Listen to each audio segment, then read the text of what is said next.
Chai Jesus. Oh, awatakwa ọnwa Christmas o. Ya bụ ọnwa December. Hai, amaghị ọka m. God have mercy upon us. Oh, Jesus.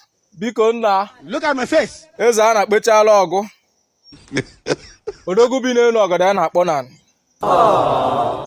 Ọkwago bụ eze nna ya. You get it? Biko, ịma na abagokwa ọnwa mba. Ya bụ ọnwa Christmas.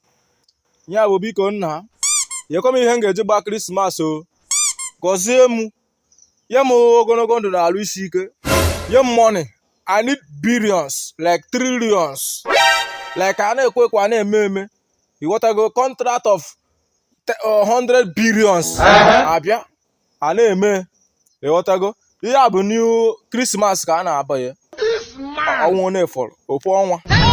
Ya bụ na Chineke biko na ana m ayọgụ. Nye m ihe m ga-eji mee Christmas. Ọ bụ na m send account number m kịta God.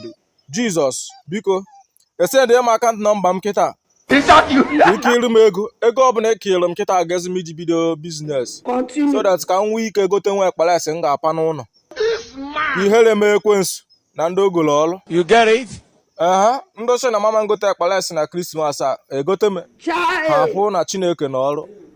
Biko God biko nụrụ ekpere m na-ekpe oruwa biko na ana m ayọgụ send elu m ego m send odo iji akaụntụ m already m send no need isendbega akaụntụ nọmba maka na ịma akaụntụ nọmba m send orumene ka m were gote rice Christmas biko ise God Chukwu biko na ana m ayọ na ayọ biko ndị nze ekene m unu.